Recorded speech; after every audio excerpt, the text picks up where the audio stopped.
Exam 30 में आप सभी का स्वागत है। अपनी इस श्रृंखला में हम कवर कर रहे हैं उत्तर प्रदेश लेखपाल के एक महत्वपूर्ण भाग को, ग्राम्य विकास और समाज। अपनी इस वीडियो में हम बात करेंगे उत्तर प्रदेश और भारत सरकार की विभिन्न स्वास्थ्य योजनाओं के बारे में। साथ ही अंत में हम एक प्रैक्टिस सेट को भी देखेंगे, राइट। तो विभिन्न प्रैक्टिस सेट के माध्यम से भी हम उसको कवर करेंगे। तो आइए शुरू करते हैं। अगर हम स्वास्थ्य सेवाओं के बारे में बात करें तो स्वास्थ्य सेवाओं के संबंध में उस स्वास्थ्य से संबंधित एक कमेटी गठित की गई थी, राइट, जिसका नाम था भोर कमेटी। क्या नाम था? भोर कमेटी। इस भोर कमेटी ने अपने सुझाव 1948 में दिए थे, 1948 में अपने सुझाव दिए थे, राइट। क्या सुझाव थे एक बार देख लेते हैं।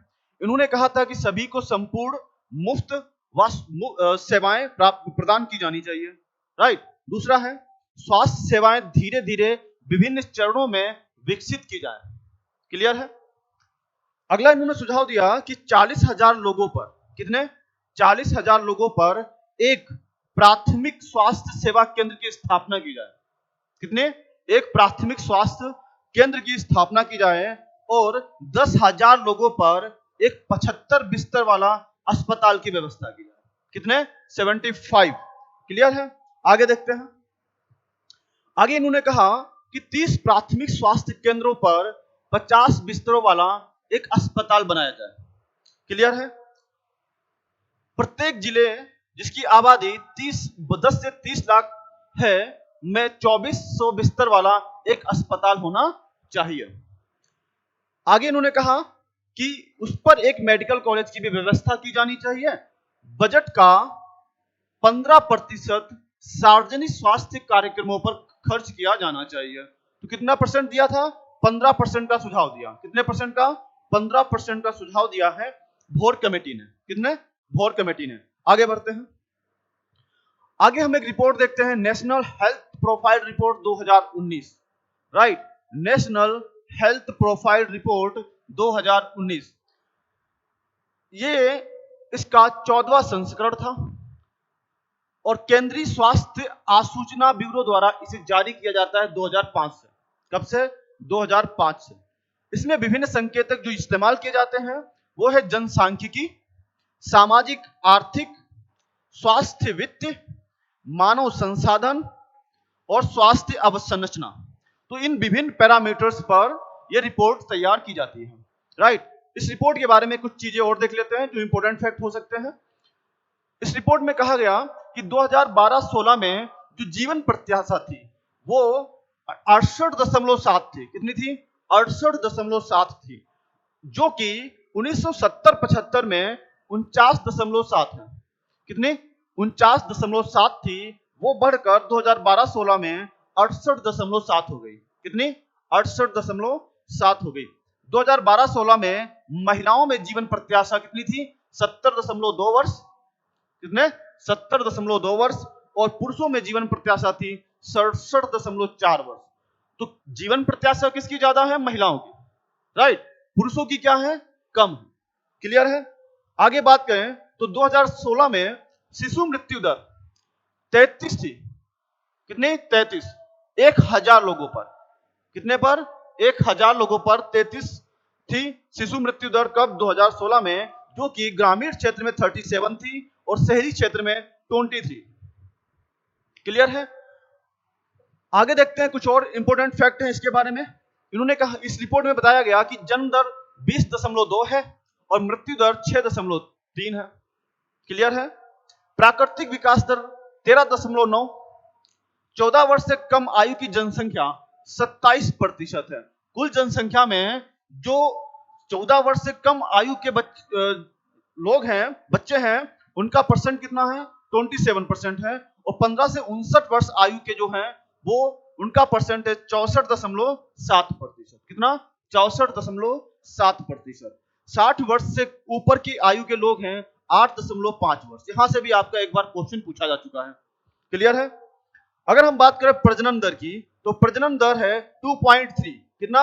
2.3, जो कि ग्रामीण क्षेत्र में है 2.5 और शहरी क्षेत्र में है 1.8। मतलब प्रजनन दर शहरी क्षेत्र में कम है, ग्रामीण क्षेत्र में ज्यादा है। क्लियर है? आगे बढ़ते हैं। एक और सूचकांक यहां पे देखते हैं, राज्य स्वास्थ्य सूचकांक 2020-21 इंपॉर्टेंट हो सकता है आपके लिए। यह भी पूछा जाता है कौन जारी करता है। तो इस सूचकांक को जारी किया जाता है नीति आयोग द्वारा।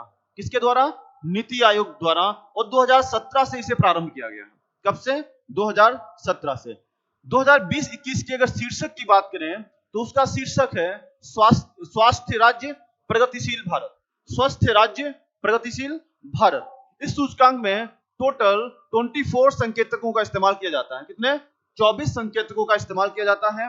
प्रमुख बिंदु की अगर बात करें तो बड़े राज्यों की श्रेणी के तहत वार्षिक क्रमिक प्रदर्शन में के मामले में शीर्ष राज्य जो है वो उत्तर प्रदेश, असम और तेलंगाना है। किसमें? वार्षिक क्रमिक प्रदर्शन में जो शीर्ष राज्य हैं वो उत्तर प्रदेश है, असम है और तेलंगाना है। क्लियर है? आगे बढ़ते हैं। कुछ और इंपॉर्टेंट चीजें हैं यहां पर। छोटे राज्यों की अगर बात करें तो छोटे राज्यों में मिजोरम है, मेघालय है। कौन? मिजोरम और मेघालय है। केंद्र शासित प्रदेश में इस सूची में प्रथम स्थान पर दिल्ली है। कौन? दिल्ली, राइट। और जम्मू कश्मीर सेकेंड नंबर पे आता है। समेकित अगर हम सभी को समेकित रूप में देखें तो उस संपूर्ण सूचकांक में केरल व तमिलनाडु टॉप पर हैं। कौन? केरल व तमिलनाडु टॉप पर हैं। छोटे राज्यों में मिजोरम व त्रिपुरा शीर्ष पर हैं। कौन? मिजोरम और त्रिपुरा शीर्ष पर हैं। वहीं केंद्र शासित प्रदेश की बात करें तो दादर व नगर हवेली व दमन दीव तथा चंडीगढ़ शीर्ष स्थान रखते हैं। क्लियर है? तो यहां से महत्वपूर्ण हो सकता है, आप याद रखिएगा इसको। आगे बढ़ते हैं। स्वास्थ्य नीतियों की अगर बात करें तो कुछ स्वास्थ्य नीतियां हैं। तो जो पहली स्वास्थ्य नीति हमारी थी वो 1983 में शुरू की गई थी। कब? 1983 में शुरू की गई थी। तो प्रथम स्वास्थ्य नीति हमने कब जारी की थी? 1983 में। किसके समय? इंदिरा गांधी के समय। उस समय प्रधानमंत्री कौन थी? इंदिरा गांधी थी। दूसरी स्वास्थ्य नीति हम लेकर आते हैं 2002 में। कब? 2002 में, राइट। उस समय हमारे प्रधानमंत्री थे अटल बिहारी वाजपेयी। कौन? अटल बिहारी वाजपेयी। 15 मार्च 2017 को हम तीसरी स्वास्थ्य नीति लेकर आए, राइट। कौन सी? तीसरी स्वास्थ्य नीति लेकर आए। और उस समय कौन था? प्रधानमंत्री नरेंद्र मोदी। कौन? प्रधानमंत्री नरेंद्र मोदी। क्लियर है? तो अभी तक 3 राष्ट्रीय स्वास्थ्य नीति आ चुकी हैं, एक 1983 में, एक 2002 में और एक 2017 में। क्लियर है? आगे बढ़ते हैं। राष्ट्रीय स्वास्थ्य नीति 2017 के कुछ प्रमुख बिंदु हैं, उन पर हम बात कर लेते हैं। तो इसे शुरू किया गया था 15 मार्च 2017 को। कब? 15 मार्च 2017 को। 2 बेड होने चाहिए थे। यहाँ पे जो कुछ सुझाव दिए, कुछ बातें बताई, तो ये था कि 1000 व्यक्ति पर 2 बेडों की व्यवस्था की जानी चाहिए। कितने व्यक्तियों पर? 1000 अगर व्यक्ति हैं तो हॉस्पिटल के अंदर उन पर 2 अस्पताल होने चाहिए। क्लियर है? HIV एड्स के लिए वैश्विक लक्ष्य हासिल करना, जिन्हें 90:90:90 कहा गया। क्या कहा गया? 90:90:90 होता क्या है, इस पर बात कर लेते हैं। इसमें था कि 90% लोगों को जागरूक करेंगे। क्या करेंगे? जागरूक करेंगे। 90%, जो 90% जागरूक होंगे उन 90% लोगों में एंटी रेट्रोवायरल उपचार प्राप्त करेंगे। क्या करेंगे? एंटी रेट्रोवायरल उपचार प्रदान करेंगे उनको। और 90% व्यक्तियों को क्या करेंगे? मुक्त कर देंगे। इस रोग से क्या करेंगे? मुक्त कर देंगे। पहले जागरूक करेंगे, फिर उनका उपचार करेंगे और फिर क्या करेंगे? मुक्त करेंगे। क्लियर है? तो 90:90:90। क्लियर है? आगे बढ़ते हैं। कुछ लक्ष्य है हमारे, वो भी देख लेते हैं। 2025 तक लक्ष्य रखा गया है कि जो 6 रोग है उसको समाप्त करेंगे। क्या करेंगे? 6 रोग को समाप्त करेंगे, टीबी को समाप्त करेंगे। 2025 तक हमने लक्ष्य रखा है कि जो हमारा जीवन प्रत्याशा है वो 67.5 से बढ़ाकर 70 वर्ष कर देंगे। कितना? 70 वर्ष। कितने सब कब तक? 2025 तक। क्लियर है? इसमें कुल प्रजनन दर की अगर बात करें तो कुल प्रजनन दर 2025 तक 2.1 तक लेकर आ जाएंगे। कितना? 2.1 तक। अभी हाल ही में एक रिपोर्ट आई थी, उसमें 2 तक आ चुका है। क्लियर है? लेकिन ये पुरानी रिपोर्ट है, पुराना लक्ष्य हमने जो रखा है वहां पे देख रहे हैं, राइट। आगे बात करते हैं राष्ट्रीय स्वास्थ्य मिशन की। राष्ट्रीय स्वास्थ्य मिशन की राष्ट्रीय स्वास्थ्य मिशन की शुरुआत हुई थी 12 अप्रैल 2005 से। इंपॉर्टेंट है, आप एग्जाम में आ सकता है, इसकी डेट याद रखिएगा। तो राष्ट्रीय स्वास्थ्य मिशन कब स्टार्ट हुआ था? 12 अप्रैल 2005 को। इसके दो उपमिशन है, एक NRHM और एक NUHM, एक ग्रामीण का है और एक शहरी का है। देख लेते हैं इसको भी। राष्ट्रीय ग्रामीण स्वास्थ्य मिशन, तो राष्ट्रीय ग्रामीण स्वास्थ्य मिशन प्रारंभ हुआ था 12 अप्रैल 2005 से। कब से? 12 अप्रैल 2005 से राष्ट्रीय ग्रामीण स्वास्थ्य मिशन शुरू किया गया था। क्लियर है क्या? आशा करता इस योजना की देन है। इसी योजना के अंतर्गत गांवों के अंदर आप आशा करता देखते हैं। क्लियर? नेक्स्ट है राष्ट्रीय शहरी स्वास्थ्य मिशन। राष्ट्रीय शहरी स्वास्थ्य मिशन कब इसको मंजूरी कब प्राप्त हुई थी? 1 मई 2013 को। कब?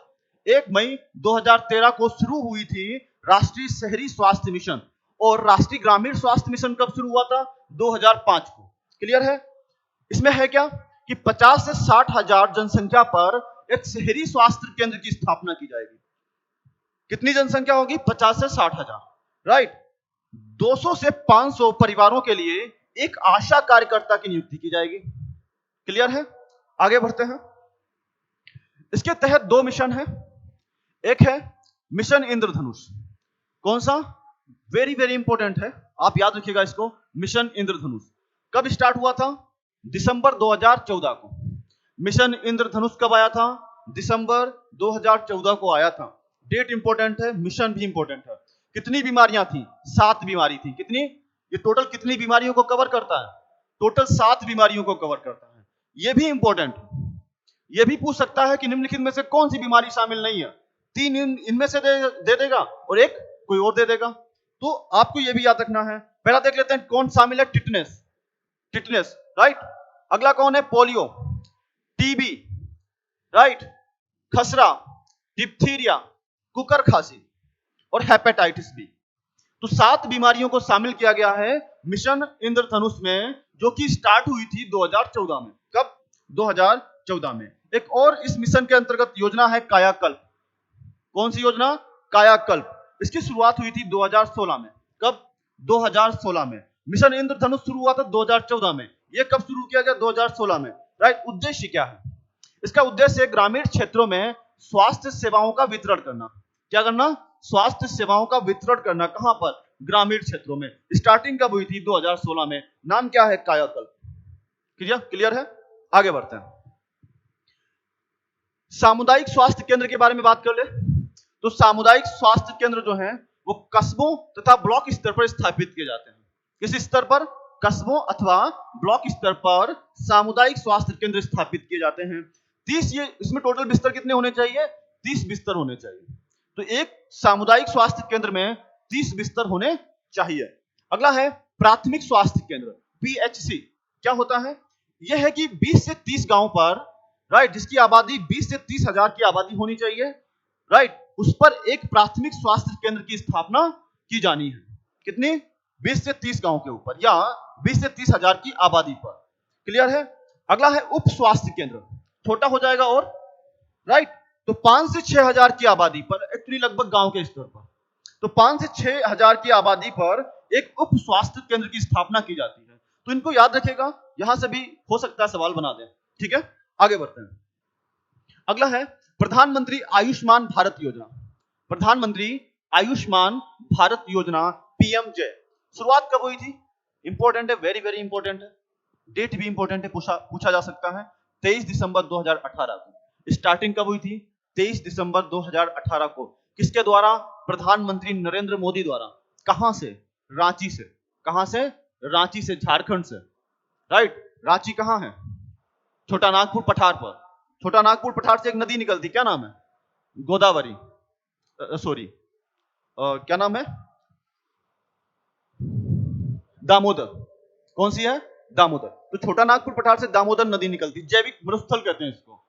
क्या कहते हैं? जैविक मरुस्थल कहते हैं। तो इसको भी याद रखिएगा। लागू कब हुई थी? 25 सितंबर 2018 को। कब लागू हुई थी? 25 सितंबर 2018 को। लेकिन इसकी घोषणा हो गई थी 23 दिसंबर 2018 को। जयंती किसकी थी? दीनदयाल उपाध्याय की जयंती थी। किसकी? दीनदयाल उपाध्याय की जयंती थी। उद्देश्य की बात करें तो राष्ट्रीय स्वास्थ्य नीति 2017 के लक्ष्यों को प्राप्त करना इसका मुख्य उद्देश्य है। जो राष्ट्रीय स्वास्थ्य नीति हम 2017 में लेकर आए थे, उनके लक्ष्यों को प्राप्त करना इसका मुख्य उद्देश्य है। लाभ की अगर बात करें तो बीपीएल परिवारों को 5 लाख रुपए प्रति परिवार स्वास्थ्य बीमा प्रदान करता है। कितना? 5 लाख तक का। विश्व की सबसे बड़ी स्वास्थ्य बीमा योजना है। पीसीएस में यह पूछा जा चुका है, राइट? एक बार पीसीएस में पूछा था, तो यह विश्व की सबसे बड़ी स्वास्थ्य बीमा योजना है। क्लियर है? अगला है अन्य नाम, प्रधानमंत्री जन आरोग्य योजना। क्या नाम है? प्रधानमंत्री जन आरोग्य योजना इसका पहले नाम था, राइट? केंद्र और राज्य का वित्त पोषण अगर बात करें तो केंद्र इसमें इन्वेस्ट करता है 60% और राज्य की हिस्सेदारी है 40%, राइट? अगर 100 रुपए खर्च कर रहे हैं तो केंद्र 60 रुपए देगी और राज्य कितने देगी? 40 रुपए, राइट? आगे बढ़ते हैं। एक और योजना है महत्वपूर्ण, जननी सुरक्षा योजना। जननी सुरक्षा योजना की शुरुआत हुई थी 12 अप्रैल 2005 को। कब? 12 अप्रैल 2005 को। उद्देश्य क्या है इसका? उद्देश्य है गर्भवती महिलाओं के बीच संस्थागत, राइट, संस्था मतलब हॉस्पिटल में, राइट, को बढ़ावा देना, संस्थागत प्रसव को बढ़ावा देना। वित्त पोषण की बात करें तो ये 100% केंद्र पोषित योजना है। ये पूरी तरह से किसकी योजना है? केंद्र सरकार की है, राइट? शहरों में प्रसव के पश्चात 1000 रुपए दिए जाते हैं, वहीं ग्रामीण क्षेत्रों में प्रसव के पश्चात 1400 रुपए प्रदान किए जाते हैं। कितने? 1400 रुपए। क्लियर है? तो ये योजना है जननी सुरक्षा योजना, जो स्टार्ट हुई थी 2005 में। आगे बढ़ते हैं। एक और योजना है जननी शिशु सुरक्षा कार्यक्रम। क्या नाम है? जननी शिशु सुरक्षा कार्यक्रम। इसकी शुरुआत हुई थी 1 जून 2011 को। कब? 1 जून 2011 को। मंत्रालय कौन है जो इसको लागू कर रहा है? उसका नाम है स्वास्थ्य एवं कल्याण मंत्रालय। क्या नाम है? स्वास्थ्य एवं कल्याण मंत्रालय। आगे बढ़ते हैं। अगली योजना है प्रधानमंत्री मातृ वंदना योजना। प्रधानमंत्री मातृ वंदना योजना स्टार्टिंग कब हुई है? 1 जनवरी 2017 से। कब शुरू हुई थी? 1 जनवरी 2017 से। इसका पुराना नाम है मातृत्व सहयोग योजना। पहले नाम इसका क्या था? मातृत्व सहयोग योजना। महिला और विकास मंत्रालय द्वारा शुरू किया गया है। ये योजना किसकी है? महिला और विकास मंत्रालय की योजना है। लाभ किसको मिलेगी? तो ये लाभ मिलेगा गर्भवती महिलाओं को, राइट? तो गर्भवती महिलाओं को 5000 रुपए तक दिए जाएंगे। कितनी किस्तों में? 3 किस्तों में। कितनी किस्तों में? 3 किस्तों में। पहली किस्त 1000 रुपए की होगी, दूसरी किस्त 2000 रुपए की होगी और तीसरी किस्त 2000 रुपए की होगी। तो टोटल 3 किस्तें देगी सरकार, जिसमें से पहली किस्त 1000 रुपए की होगी। क्लियर है? इस मामले में प्रथम स्थान पर कौन है? एमपी। इस योजना के मामले में जो सबसे अच्छा काम कर रहा है उसका नाम क्या है? मध्य प्रदेश। तो मध्य प्रदेश इस योजना को बहुत अच्छी तरीके से लागू कर रहा है। आगे बढ़ते हैं। कुछ महत्वपूर्ण बिंदु हैं, यहां से भी आपका सवाल बन सकता है, एक क्वेश्चन पूछ सकता है। तो फाइलेरिया नियंत्रण कार्यक्रम कब शुरू किया था हमने? 1955 में। कब? 1995 में हमने फाइलेरिया नियंत्रण कार्यक्रम शुरू किया था। एड्स नियंत्रण कार्यक्रम कब स्टार्ट हुआ था? 1992 में। 1992 में। मलेरिया नियंत्रण कार्यक्रम कब शुरू हुआ था? 1997 में। कब? 1997 में। डेट याद कर लीजिएगा, पूछ सकता है। कुष्ठ रोग मुक्त घोषित किया गया भारत को कब? भारत को कुष्ठ रोग मुक्त घोषित कर दिया गया 2007 में। कब? 2007 में। और पोलियो रोग मुक्त घोषित कर दिया गया 2014 में। तो भारत को पोलियो मुक्त कब घोषित किया गया था? जैसे ही प्रधानमंत्री हमारे आए नरेंद्र मोदी, भारत क्या हो गया? पोलियो रोग मुक्त घोषित हो गया, 2014 में आए थे। क्लियर है? क्षय रोग या टीबी उन्मूलन कब तक करना है? बता चुका हूं, 2025 तक। कब तक?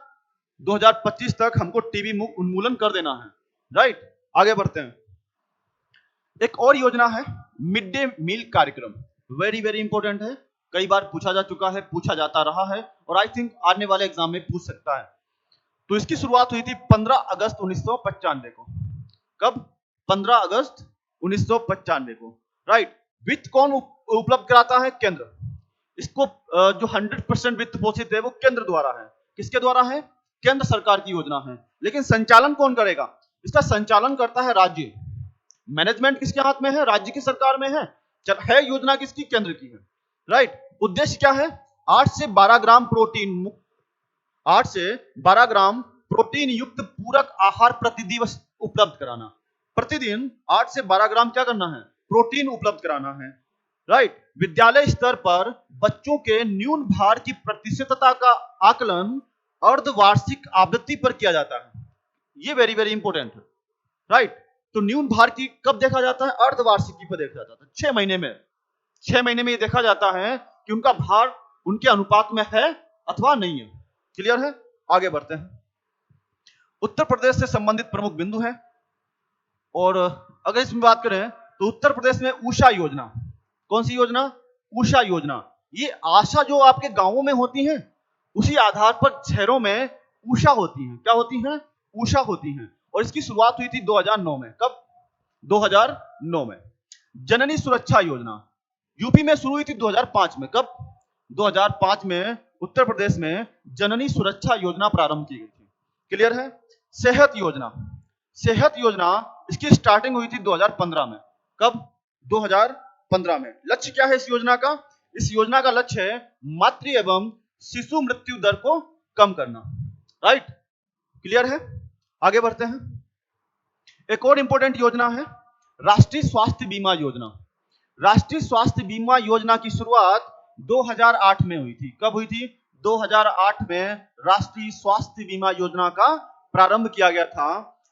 18 से 19 वर्ष की छात्राओं को अनिवार्य पोषण आहार संबंधित दवाइयां वितरित की जाती हैं। तो इस योजना के अंतर्गत जो 18 से 19 वर्ष की छात्राएं होती हैं, उनको अनिवार्य पोषण आहार संबंधित दवाइयां वितरित की जाती हैं। शुरुआत कब हुई थी? 2008 में। वंदे मातरम योजना, कौन सी योजना? वंदे मातरम योजना। वंदे मातरम योजना 2004 में आई थी। कब? 2004 में आई थी। इसमें क्या है कि गर्भवती महिलाओं को निःशुल्क चिकित्सकीय सहायता उपलब्ध कराई जाएगी। निःशुल्क। क्लियर है? आगे बढ़ते हैं। अगली योजना है निःशुल्क स्वास्थ्य कार्ड योजना। निःशुल्क स्वास्थ्य कार्ड योजना इसकी शुरुआत हुई थी 2005 में। कब? 2005 में। लक्ष्य क्या है कि जो मलिन बस्तियां होती हैं, राइट, गंदी बस्तियां होती हैं, मलिन बस्तियां होती हैं, में निवास करने वाले व्यक्तियों को निःशुल्क चिकित्सकीय सहायता उपलब्ध कराई जाएगी। क्लियर है? तो ये मलिन बस्तियों के लिए एक योजना शुरू की गई थी, निःशुल्क स्वास्थ्य कार्ड योजना। कब? 2005 में। आगे बढ़ते हैं और अब हम आ जाते हैं प्रैक्टिस सेट पर। किस पर? प्रैक्टिस सेट पर। अभी तक जितना हमने पढ़ा है उसको अब हम कुछ एक्स्ट्रा फैक्ट्स भी होंगे, उनको भी देखेंगे, और उसी से संबंधित कुछ योजनाएं हैं, ताकि आप अच्छे से प्रैक्टिस कर पाएं और क्वेश्चन के प्रारूप को समझ पाएं। तो उसी में पहली योजना, अगर पहला हम क्वेश्चन देखें तो पहला क्वेश्चन आपके सामने है, वित्त मंत्रालय के तहत प्रधानमंत्री गरीब कल्याण योजना कब लागू की गई? तो पहली बात तो यही है कि प्रधानमंत्री गरीब कल्याण योजना वित्त मंत्रालय के द्वारा शुरू की गई थी। किसके द्वारा? वित्त मंत्रालय के द्वारा शुरू की गई थी। ऑप्शन में आपके हैं 17 दिसंबर 2016 को, 19 जनवरी 2016 को, 20 अक्टूबर 2016 को, या 25 अगस्त 2016 को। इसका राइट आंसर आप सोच लिए होंगे, तो इसका राइट आंसर है ऑप्शन ए। Option A. कितने आप सही कर रहे हैं आप कमेंट्स में लिख सकते हैं। ठीक है? आगे बढ़ते हैं। सूची दे रखी है, एक तरफ योजनाएं हैं, कुछ मिशन है, दूसरी तरफ वर्ष है। ये कब शुरू किया गया था? तो आपके लिए मैचिंग का है ये। तो पहली योजना है प्रधानमंत्री उज्ज्वला योजना। तो प्रधानमंत्री उज्ज्वला योजना शुरू की गई थी 2016 में। कब? 2016 में। प्रथम राष्ट्रीय स्वास्थ्य नीति, तो प्रथम राष्ट्रीय स्वास्थ्य नीति आई थी 2003 में। कब? 2003 में। तो पहला ए का होगा 4, ए का 4 2 में है, राइट। दूसरा है बी का 3, तो बी का 3 देखेगा, बी का 3 भी 2 में है, राइट। तो अगर हम बात करें तो ये आंसर निकल के आ रहा है। तो सी का देख लें, राष्ट्रीय स्वास्थ्य मिशन। राष्ट्रीय स्वास्थ्य मिशन की शुरुआत हुई थी 2005 में। कब? 2005 में, राइट, 2005 में। नेक्स्ट है प्रधानमंत्री जनधन योजना। तो प्रधानमंत्री जनधन योजना की शुरुआत हुई थी 2014 में, जब प्रधानमंत्री नरेंद्र मोदी आए थे, तभी ये सारा कुछ स्टार्ट हुआ था। तो राइट आंसर हो जाएगा आपका डी। राइट आंसर क्या होगा? डी। क्लियर है? आगे बढ़ते हैं। अगली योजना है राष्ट्रीय सामुदायिक विकास कार्यक्रम कब आरंभ हुआ था? आपके ऑप्शन हैं 1 जनवरी 1950, 20 अक्टूबर 1950, 2 अक्टूबर 1952, 20 दिसंबर 1952। राइट आंसर होगा महात्मा गांधी की जयंती पर 2 अक्टूबर 1952। राइट? तो याद रखिएगा, वेरी वेरी इंपॉर्टेंट है। कई बार पूछा गया है ये। आगे बढ़ते हैं। अगला है राष्ट्रीय स्वास्थ्य एवं परिवार कल्याण संस्थान कहां अवस्थित है? आपके ऑप्शन में है नई दिल्ली, चेन्नई, मुंबई या लखनऊ। राइट आंसर इज नई दिल्ली। कहां? नई दिल्ली। राष्ट्रीय स्वास्थ्य एवं परिवार कल्याण संस्थान नई दिल्ली में स्थित है। कहां है? नई दिल्ली में। आगे बढ़ते हैं। अगला प्रश्न आपके सामने है, केंद्रीय औषधिक संस्थान कहां अवस्थित है? केंद्रीय औषधिक संस्थान ऑप्शन में है नोएडा, लखनऊ, शिमला या Hyderabad. Right answer is option B Lucknow. कहां? लखनऊ। क्लियर है? आगे देखते हैं। किस योजना के अंतर्गत वहनीय कीमतों पर निःशुल्क गुणवत्तापूर्ण जेनेरिक दवाएं उपलब्ध कराई जाती हैं? तो ये योजना का नाम है, आपके ऑप्शन में है सौभाग्यवती योजना, उषा योजना, सलोनी स्वास्थ्य योजना या जन औषधि योजना। राइट आंसर होगा जन औषधि योजना। कौन सी योजना? जन औषधि योजना 2015 में शुरू की गई थी। क्लियर है? आगे बढ़ते हैं।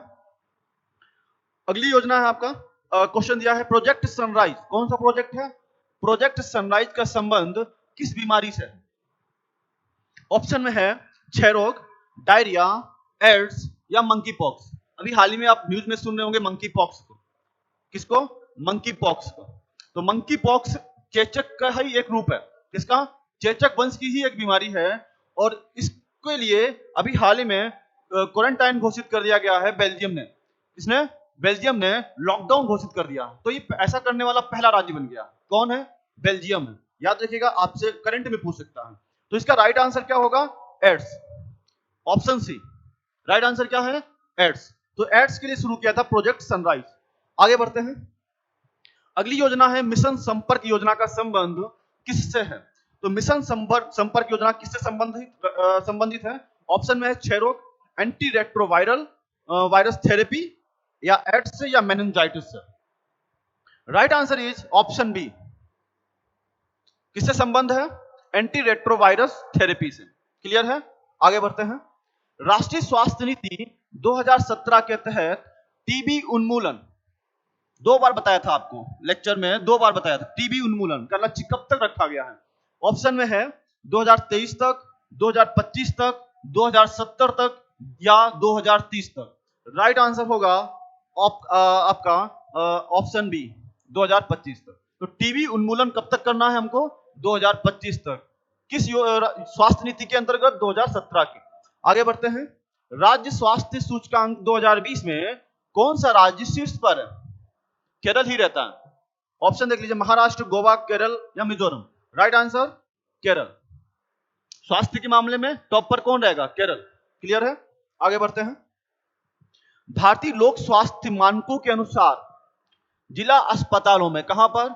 जिला अस्पतालों में 10 लाख जनसंख्या वाले प्रत्येक जिले में कम से कम कितने बिस्तर होने चाहिए? ऑप्शन है 200, 250, 300 या 350। Right answer is option C 300, 300। कितने होने चाहिए? 300। क्लियर है? आगे बढ़ते हैं। राष्ट्रीय स्वास्थ्य नीति 2017 के अनुसार 2025 तक, कब तक? 2025 तक जीवन प्रत्याशा को 67.5 वर्ष से बढ़ाकर कितने वर्ष करना है? ऑप्शन में है 69 वर्ष, 70 वर्ष, 75 वर्ष या 77 वर्ष। Right answer is option B 70 वर्ष। कितना? 70 वर्ष करना है। कब तक? 2025 तक। और टीबी उन्मूलन भी 2025 का ही है। क्लियर है? आगे बढ़े।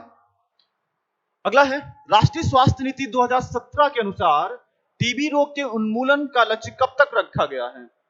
फिर से आ गया है 2023 तक, 2025 तक, 2027 तक या 2030 तक। Right answer is option B 2025 तक। कब तक? 2025 तक। क्लियर है? आगे बढ़ते हैं। आपसे पूछ रहा है अखिल भारतीय आयुर्विज्ञान संस्थान कहां अवस्थित है? कौन सा संस्थान? अखिल भारतीय आयुर्विज्ञान संस्थान। अधिकांशतः जो अखिल शब्द लगा होता है वो दिल्ली में ही होता है। कहां? दिल्ली में। राइट, अधिकांशतः। राइट, तो ऑप्शन में है नई दिल्ली, जयपुर, शिमला, तिरुवनंतपुरम। राइट आंसर नई दिल्ली। कहां है? नई दिल्ली में। आगे बढ़ते हैं। अगला क्वेश्चन है राष्ट्रीय स्वास्थ्य नीति 2017 के अनुसार उत्तर प्रदेश कितने अंकों के साथ पिछड़े राज्यों में शामिल हुआ है? क्लियर है? ऑप्शन में है 26.31, 28.61, 30.25 या 32.65। राइट आंसर इज 28.61 अंकों के साथ। ये पिछड़े किस श्रेणी में शामिल है? पिछड़े राज्यों की श्रेणी में शामिल है। तो उत्तर प्रदेश किस श्रेणी में आता है? पिछड़े राज्यों की श्रेणी में आता है। अगला सवाल पूछ रहा है प्लाज्मा अनुसंधान संस्थान कहां अवस्थित है?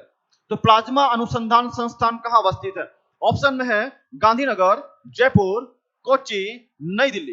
Right answer is option A, Gandhinagar. तो प्लाज्मा अनुसंधान संस्थान कहां है? गांधीनगर में। राइट, आगे बढ़ते हैं। केंद्रीय कृषि अनुसंधान संस्थान कहां अवस्थित है? तो केंद्रीय कृषि अनुसंधान संस्थान आपके ऑप्शन में है मुंबई, कोलकाता, भोपाल या Chennai. Right answer is option D, Chennai. कहां है? चेन्नई में है। केंद्रीय कृषि अनुसंधान संस्थान लेखपाल के लिए इंपॉर्टेंट हो सकता है, एग्रीकल्चर से संबंधित है। क्लियर है? तो कहां है? चेन्नई में है। राइट, आगे बढ़ते हैं। राष्ट्रीय पोषण संस्थान कहां अवस्थित है? कौन सा? राष्ट्रीय पोषण संस्थान कहां अवस्थित है? आपके ऑप्शन में है हैदराबाद, चंडीगढ़, नोएडा या Patna. Right answer is option A, Hyderabad. कहां है? हैदराबाद में है। राइट, और इस लेक्चर का अंतिम क्वेश्चन देखते हैं हम।